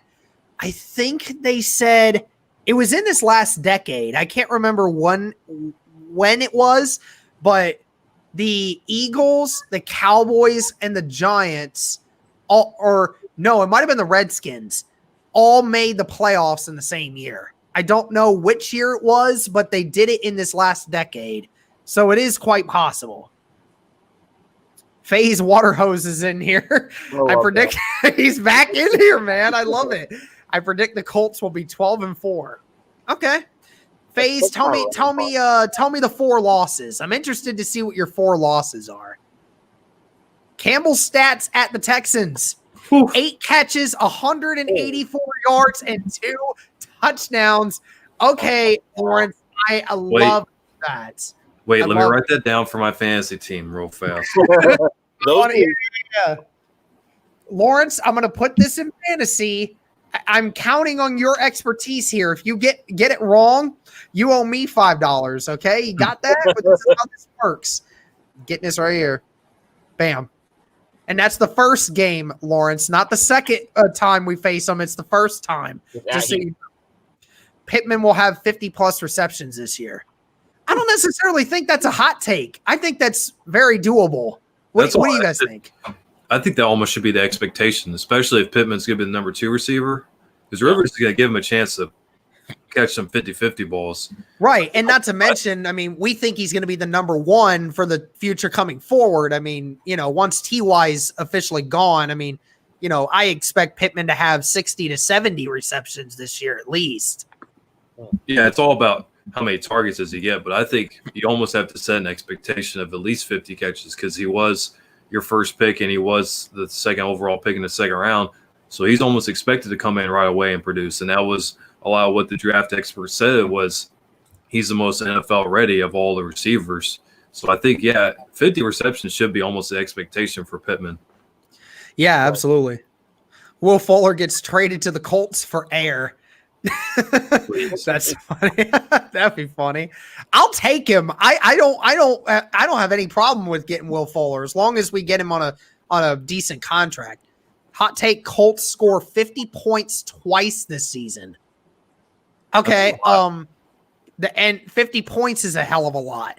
I mean, who do we even have on our schedule that we could do that? I mean, the Bengals is one of them, right? But I think Detroit probably would be another one. Detroit would probably be another one. Arrowhead Sports in here, yeet. That's really good. Kari Willis is going to have a breakout season. Yeah, I mean, I think he's going to have a great season. I don't even necessarily know if it's a breakout season because last season he did really well as a rookie. He was actually rated the best rookie safety in the NFL last year. So, I mean, kind of hard to break out from something you already did. I mean, he's already pretty well known at this point. Yeah, that's something I said last year. I thought he was going to be a starter and be really well that last year. He's not that flashy safety like Malik Hooker is, where he's going to have like 6-7 interceptions. Willis is going to have 60-70 tackles, like 4 or 5 pass breakups, a few fumbles, a few sacks. He's going to have a really well balanced stat sheet at the end of the year. So you look at the stat sheet, you're not going to be like, oh wow, he broke out this year. You're going to see Kari Willis be a very consistent safety for the Colts for hopefully in the next 10 years. Yeah, I mean, you guys had a lot more high hopes for Kari Willis coming out than what I did. Virtually knew nothing about him, even though he was played in the conference that I watched college football in. And I knew nothing about this kid, didn't even think he was going to start. And here he is being the safety. I mean, you guys definitely proved me wrong there. That's what I meant. I'd rather Cobb, Cooks, and Fuller over Hopkins getting double teamed and Joe Webb breaking his own 40-year-old ankles. I think Robert Windsor is going to be end. Yeah, it is possible. I mean, he's smaller for a guy that's a defensive tackle, but Windsor's not mechanically sound enough yet to be on the end. He's not. Yeah, he was fairly undersized coming out. I'm trying to find his weight. Texans offensive line certainly isn't good, but it is underrated. Deshaun holds the ball more than any QB, including that. Yeah, that's true. He does. Wasn't he like 280 or something, or like 275 or something like that? He's about the 280 range. He's 6'4". So he's actually taller than I thought. I didn't think he was actually 6'4". Yeah, he's about. It says he's listed 6'4", but he's still fairly undersized for an interior guy. But the Colts like to run those smaller interior guys. So if he adds another 10, 15 pounds, he definitely is really good. And he could do that, or maybe the Colts in a year or two see him as more of a defensive end. They switch him out to defensive end and see what happens there. I mean, it'd be he's got a long shot to make the roster as is, but I mean, I wouldn't rule it out him moving out to defensive end if it doesn't work for him the next first year or so. I actually do have him making the roster. That was my bold take on this podcast for a while. I just like his effort. I just love his effort. Let me make that clear. I love his effort. I love his mentality. That's just what I like about him. ID Smith TV in here. What's up, guys? Good to see you, sir. Glad to have you back in here. Anthony Gulick's up in here as well. What's up, guys? Good to have you in here, man. Good to have you. Let me see here. Tua is not accurate. Second in the draft, and Burrow is best. Okay. Yeah, it's funny because Tua's brother's actually going to Maryland, and everyone's making fun of him now because he was supposed to be the next thing at Alabama. Watson also continues to show his lack of chemistry with his line by consistently trying to extend the play and running to where his tackles can't contain or protect him. I mean, do you guys agree with that? I don't necessarily think that's bad chemistry. I just think that's kind of the situation he's put in a lot. Yeah, it's all about scheme. And we remember, Bruce Arians is very much a deep shot offensive coordinator. So I think that's kind of what Watson's situation is now, is that, he's in an offense that takes a lot of deep shots. It's not a get the ball out of your hands real quick like a Frank Reich offense. And I think that's kind of the problem with Watson is, all young quarterbacks when they come out, they try to make the touchdown. They try to get a touchdown every play instead of, taking the 3 or 4 yard throw or throwing the ball away and avoiding the hit. So I think that's something Deshaun Watson has to learn over the next year or so is, hey, you got to give up a play eventually. To be honest, I think Deshaun is the only QB who can make the Colts line look average. See, bro, I would take Deshaun Watson in a heartbeat. Absolutely. There's only a few quarterbacks in the league right now that I would take over Deshaun Watson. If Deshaun Watson wanted to be traded right now and the Colts had the opportunity to do so, I'm taking him in a heartbeat. Easily. Phillip Rivers wins comeback player this year. Okay. Well, if he has stats like his 2018 season, then potentially. Fitty, you're right. That is a negative with Deshaun Watson, but he's not as bad as Marcus Mariota for holding the ball. That's, that is real freaking true. Hot take. Pinter takes over for Glow week 1. See, now I like Danny Pinter. I think he does a lot of good things, and I think he can be put into a lot of great schemes for this team. But Pinter's still just 20 pounds too light to be where I think he can be. I just don't see it happening. I mean, as much as Cody hates Glowinski, no, I shouldn't say hate because hate's not the right word. He on some occasion, bro, last season you texted me every game, every time there was a bad run or a sack. Look at Glowinski. He does it again. Why don't we get rid of this guy? You were so upset. You were so triggered at Glowinski. But I've kind of come around to Mark Glowinski. I think he's an average guard, and I think that if he's obviously the weak link on the line, he's going to get the blame a lot, I feel like, even if it's not his fault. And obviously I showed that. But I don't think for this, no, I don't think there's any chance Pinter takes over for him week 1. I mean, we forget Danny Pinter's never played an NFL snap at offensive guard or center, ever. He was a tackle, and then he was a tight end before that. So he has to learn the position. I just don't see it happening. LGRW, Brian Young saying, no, it's going to be either Matt Stafford or Cam Newton. Well, Cam Newton's certainly not winning comeback player of the year, but Matt Stafford, that's an interesting one. That's a one that I could get behind. Toby Zubia, what's up? What's up, Toby? Good to have you in here, sir. Yeah. Faye's talking about Trey Burton, and he's faster than Jack Doyle. Yeah, that's definitely true. You're right now that I think about it, LOL. Any starting quarterback, I guess. Who wins the kicking battle? We kind of already discussed this, that we think that Chase gets the nod right away, just because of the experience at the NFL level. Even though it's not much, it's still something versus nothing.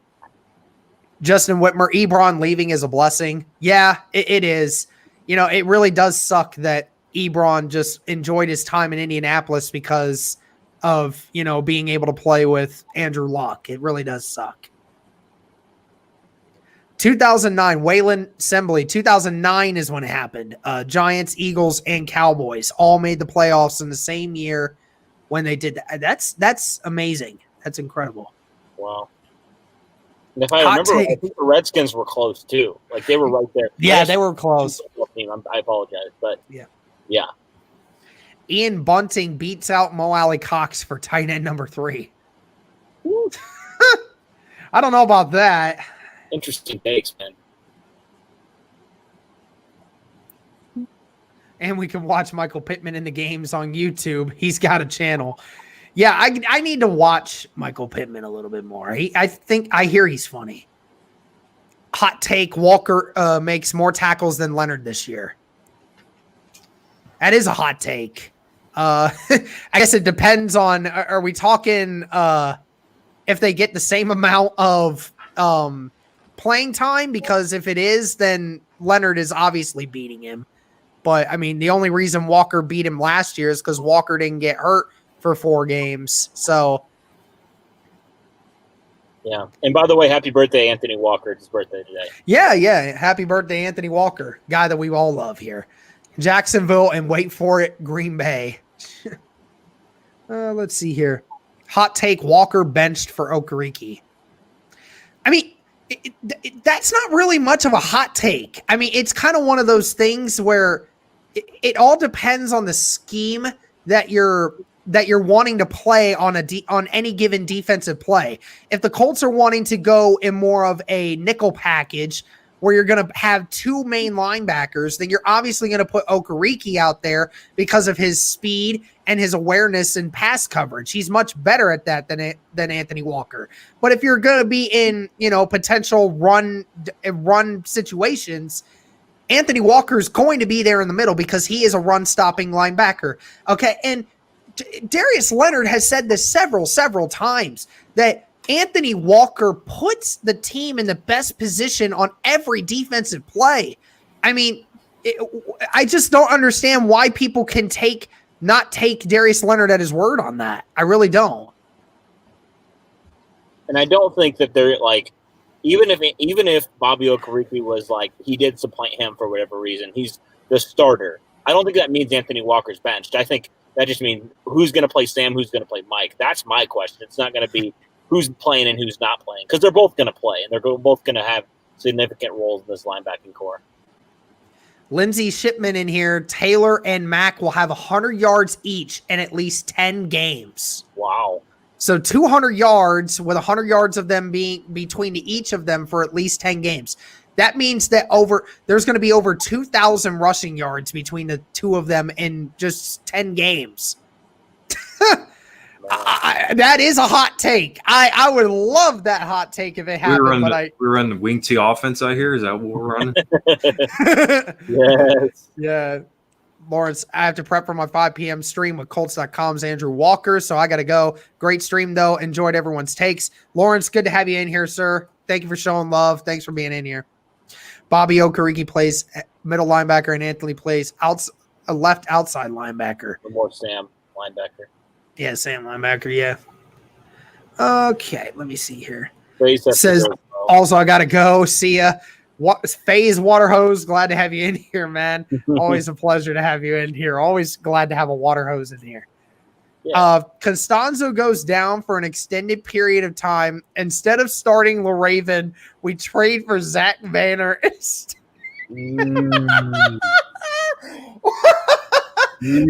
a great one, Justin. So, after a couple weeks ago, we made a video saying Zach Banner was the worst draft pick that Chris Ballard ever made. All right. I have another one for you here, Derek, if we're going to go this route. So Justin Houston gets injured, misses some time. We trade for Terrell Basham. Let's do it. Oh, my gosh. Get that out of here. I was actually wanting to trade for Braun Werner. Oh, you can sign him up to free. You have to travel to Germany or something to find him, but you get him. Oh, man. Okay. Werner. Well, the tackles expect Deshaun to step up into the pocket, so they push the edge rushers behind him. But Deshaun tries to roll out and extend the play. Yeah, well, I mean, the issue is when you don't have confidence in your tackles, you're not going to step up into the pocket. You don't do that. You bounce outside, because even then he doesn't really have much to step into anyways. So I don't necessarily think that's true. I mean, am I wrong there, guys, or does that make any sense at all? No, that sounds about right. Mm-hmm. PMO's in here again. Let's go Colts. More than likely the most important 4-game block of the season. Great content like always, gentlemen. Thank you, sir. Appreciate that. And you're right. 2 division games against the same, 3 actually. And then, you get to play Green Bay. These 4 stretch of games are insanely important. You are very right in that. They arguably are the most important. I take except for maybe the last 4 games, because they're going to face the Texans again and the Jaguars and a couple other guys there, so that could be important too. But I take him too, but his negatives just like anyone else. A big knock on Taylor's fumbling issue he had in college. Do you think it was something mental, or does he have butterfingers like Ebron? You guys want to answer that first? Because I know my opinion on it. I think it's really neither. I mean, like I said, Taylor had 500 or 600 carries in 3 years. So eventually you're going to fumble the ball. I mean, this isn't like, the Colts were last year where they had like one fumble last year of all those carries. So you got to remember, Jonathan Taylor is playing quality defensive players in the Big Ten too. So obviously they're going to be reaching for the ball. And when the scouting report comes out and it says, hey, he's loose with the football, team's going to go for that. It's all about if he's going to fix it or not. And we'll see whenever the Colts lace it up here in 2020. Cody, what are you thinking? Yeah, I don't know if it's necessarily like either of those. I agree with you, Sam. I don't think it's either of those. I think it's just maybe some mechanics that need to be cleaned up. I don't think it's like it's in his head like I'm a fumble machine or anything like that. I think it's just, he carried it a lot. He's just going to have Tom Rathman. He's helped some Colts running backs clean up fumbling the football before. Obviously, Nyheim Hines was one. Marlon Mack even a little bit. He hasn't really put the ball on the ground at all. So I think he's in a perfect situation. I think it's just getting the fundamentals right, working on some finer tuning some few things, and I think if he's willing to learn, which it seems like he is, I think he's going to be fine. Yeah. Hi, Emrel. Thanks for the question. I think it has a little to do with mental, and not in the way that he's not confident in himself. I just think it's a sense of, when you're at that level and you expect to try and make a big play every time you run, sometimes you just have mental lapses. And, for a guy like Sam said that runs 200 times a year or more at times, I mean, it's hard to say I'm not going to have a few fumbles every now and again. Now, yes, 19 is a lot. That's a lot. And it's something that obviously has to be addressed. But, to his sense, he is right. It's something where, when you're expecting to make a big play, and not to mention Jonathan Taylor plays a lot against some of the best defenses in college football. I mean, when you play in the Big Ten and you face these teams like that, a lot of these guys are future NFL players as is. So, I mean, that's just something that is just going to happen. So I'm not too worried about it. I think it's going to get fixed.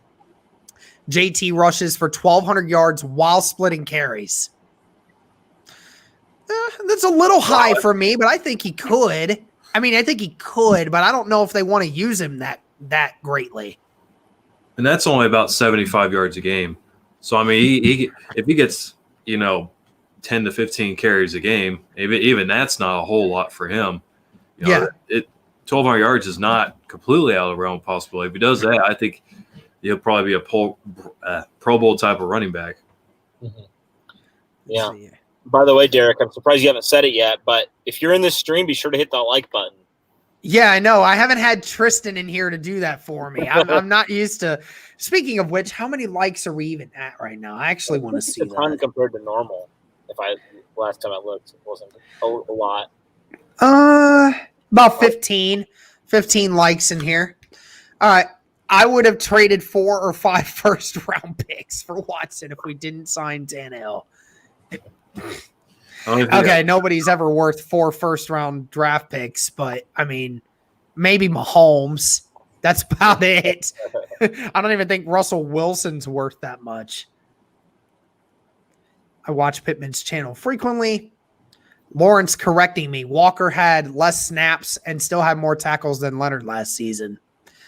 Interesting. And now he's finally out. Now he just decides to hop back in the stream, say, hey, whatever, and then, I'm gone. See ya. Derek, you're wrong. Bye. Yeah, right. Everyone mentions Walker playing all 16 games and Leonard not, but when Leonard was healthy, he and Okereke commanded the nickel packages while Awalk was sidelined out of short down situations. Yeah, I mean, again, it's just one of those things that it depends on what package you're running. I mean, Okereke is going to be that guy on, when it comes to more of the passing situations, and not even saying Okereke can't be in everything. Awalk is just somebody that, you're going to want to use for the run game. And he's just the more of a commander on the middle of the field. That's just what you need to do. Not saying I think Leonard won't have more tackles. I definitely do, but let's stop sleeping on Awalk. He could keep it close. Very true. Hot take, Robert Windsor makes the the roster and causes Ty Lewis to get traded to the Jets. Yeah. another one, huh? I've been saying it all along. I think Robert Windsor makes this roster in replacement of Tyquan Lewis. Tyquan Lewis, I think, is a more mechanically sound player, but I just think Robert Windsor has more attitude and more effort that he's willing to give. I don't know if you guys disagree with that take or not. No, I agree with that. Mm-hmm. I just think it's going to be a long shot because that interior defensive line's pretty deep at depth already. It's crazy to think that last year we didn't even have enough. We barely had enough players to really make a roster of DT. And now we have so many to the point where we're telling some of them to move out of DT and move to DE. Yeah. Crazy. Zach Carl's up in here. What's up, dude? What's up? It's first time I'm seeing you in here. Awesome, man. Yeah, appreciate it. If Mutner goes, what up with the trade scenarios? What is this? Y'all are trolling us. Stop it. This isn't funny. Trade Henry Anderson. Stop it. Y'all are making me mad just with these. Can we sign David Perry too, please? Oh, good Lord. Get me the hell out of here. Bring him on a golf cart. He'll come driving in. I actually do want to end this stream early. Zach Kerr is still a free agent, guys. Oh, man. Oh, my gosh. I've never heard that name in a long time. Jack Adams up in here. Our boy Jack had him on the stream last week. That was really fun. Top anime betrayals in here. This is our toughest stretch. Yeah, you could make that argument outside. I mean, because week 5 through 6 through 9 or 5 through 9, you have Baltimore and you have a few other teams, but you're right with the significance and the importance of this could be very important. Nastier running back move. Naheem Hines swim move, I'm guessing, or Marlon Mack's stiff arm. Nothing. Yeah. What do you want? What do you think? Manhood. Nothing takes a guy's manhood away than just putting your hand right in his face and telling him to get away from me. Yeah. Jadeveon Clowney knows it well. Yeah, and Marlon Mack did a lot of that last year too. I mean, he broke his hand that way. Yeah, I mean, freaking just. He's saying spin move for Naheem. Spin move or a stiff arm. Again, both of them are so. I've not seen Naheem Hines do much of a spin move though. Like Hines is so shifty. I don't even feel like he really needs to have a spin move. He just in the open field. He just jabs one direction and then a guy just falls. I mean, it's like that for him. Okay, Justin. All right, let's keep going. Justin, I'm not even gonna respond to you. Justin, not anymore, man. Not anymore. I'm not dealing with you right now. Jordan Wilkins was on fire in 2018 and took some of Mac's carries until he fumbled, then fumble again. Then in 2019, Williams suited up over him. And Wilk had 47 carries, so let's hope JT doesn't follow. Yeah, but I mean, Jordan Wilkins had a lot of carries early on in 2018 because Mac wasn't even playing. So yeah, and I mean, nobody is comparing Jordan Wilkins to Jonathan Taylor's playmaking ability. JT is faster, he's stronger, and that's not even to say anything bad against Jordan Wilkins. Wilkins is a very good running back. Look, if Jordan Wilkins was not the fourth running back on this roster, he'd probably be a starting running back for about maybe 10 different teams across the NFL. The way he's been able to run the football, he is a very good running back. And to know he's going to be the fourth running back on our team, I mean, that shows you how freaking deep this team is. It really is. Let's get a couple more in here. We'll probably end this stream here soon, guys, because I know these two got some things they need to do. But leave us some more comments, guys. Give us some fire takes here real quick so we can finish these off. Hot take, Rocky Sin leads all cornerbacks in picks by week 9. Whoa. That would be a great step for him. I mean, heck, great end of the rookie year. Hey, leading all corners. Wow. That would be crazy. I mean, he was a top 15 corner in the league at the end of last season. So, I mean, it is quite possible. There was a lot of times he got his hand on the ball and just didn't intercept it, honestly. I could recall multiple times, especially in that Jacksonville game the second time we played him. I mean, playing him at home, he had like 3 times where he could have intercepted the ball, and he didn't because it just went right through his hands. So, okay, just I'm not even gonna respond to that one. Not even gonna show it. It might be the worst one. No, bad. Justin, stop that. Kevin Byard, defensive player of the year, 17 interceptions since 2017. No other player has more than 13. That's crazy. I forget how many times that guy's actually been able to make plays like that. Yeah, where's he? He's still with Tennessee, right? Yeah. Yeah, he's still there. Gotcha. You mean Derrick Henry stiff arm? Yeah, that stiff arm is pretty nasty, though. That is. Here's the thing, though. Marlon Mack actually throws people into the ground. Henry doesn't even throw people into the ground. He just stiff arms them, and then they just fall on their own. I mean, just ask Earl Thomas. Just ask what is it, Miles Jack, and all these other boys from Jacksonville and other places that have experienced one of his stiff arms. You told us give you ridiculous hot takes, so that's what I'm doing. Yeah, I know, but come on, man. Let's be honest. Do y'all think Rivers is actually good enough to make the Colts real contenders this season? Again, if he returns to 2018 Phillip Rivers, then yes, he absolutely can. I think that, he's remember 4,300 yards, 32 touchdowns, and 12 interceptions. That is a good stat line for a quarterback of his age and his caliber. That's very good numbers. And he was a top 5 quarterback that year in stats. So if you have that again this year, the Colts having a top 10 defense potentially and a top 5 rushing attack, the team is built around him. If he just has those numbers, I think he can do it.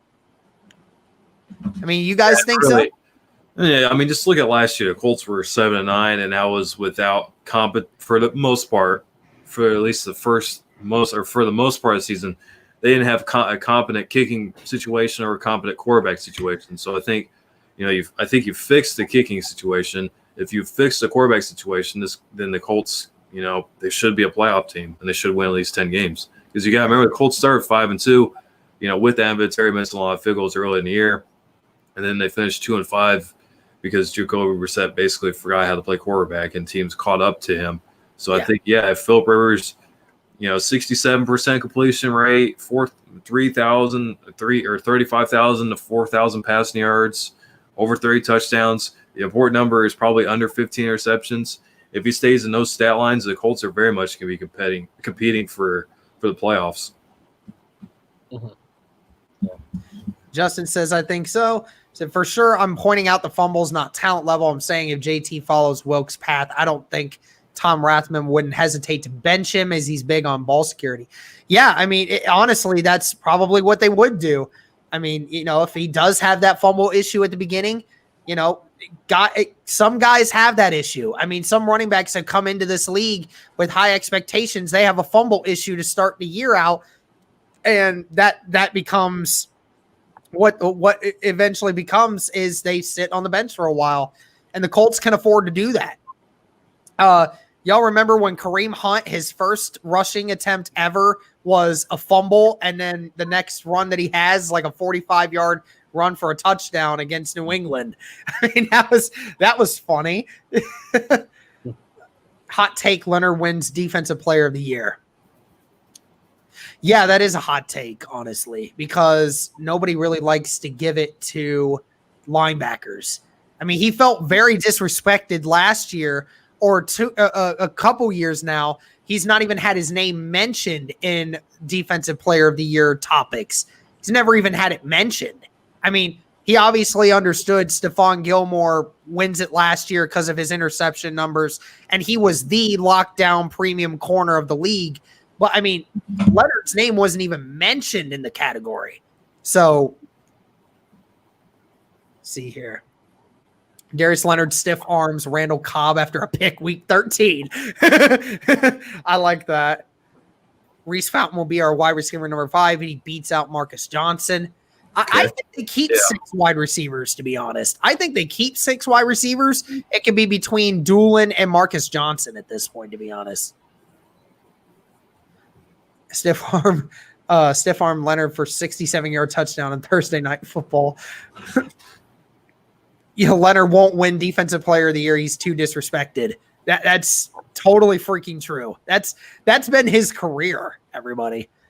I love this Colts depth at defensive line. To be honest, I feel like Al-Qadim Muhammad, Danico Autry, Sheldon Day, and Kamoko Trey / Ben Banogu all starting could still make this line a top 24-ish defensive line. Let's see. Is that a hot take, though? Colts 11-5. Just Plain Folks is in here. He's back in here. Colts 11-5, win division, make it to conference finals. You guys are really getting better with each broadcast. Keep up the great work. Thank you, sir. Appreciate that very much. Justin with this one again. Hot take, Cameron Klein makes the roster.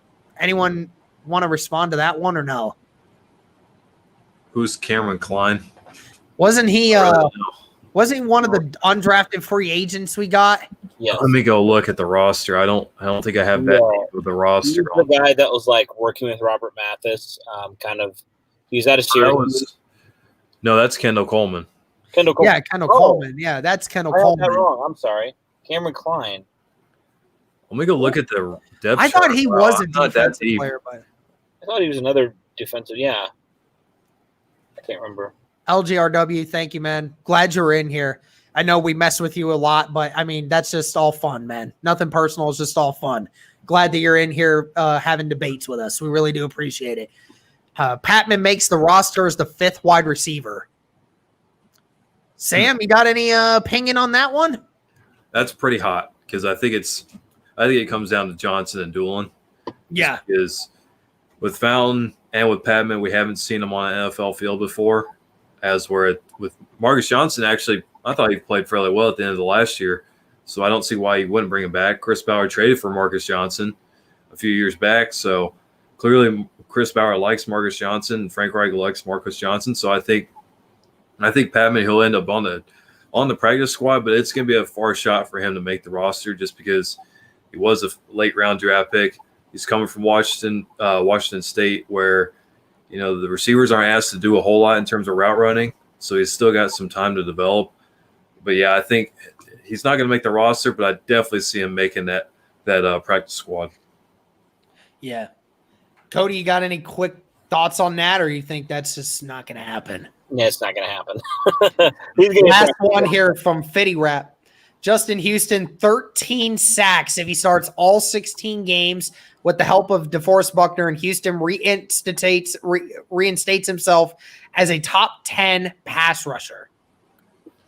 Well, I mean, how many did he have last season? I can't remember. 11.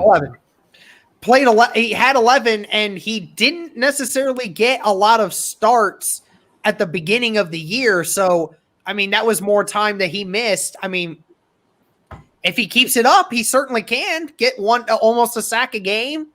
It is quite possible. I mean, Robert Mathis at age 32 was still racking up decent amounts of sacks. So, it's one of those. Houston's just one of those guys. All right, I think that's going to be it for this one. So, thank you guys so much, everyone that was in here that watched the stream.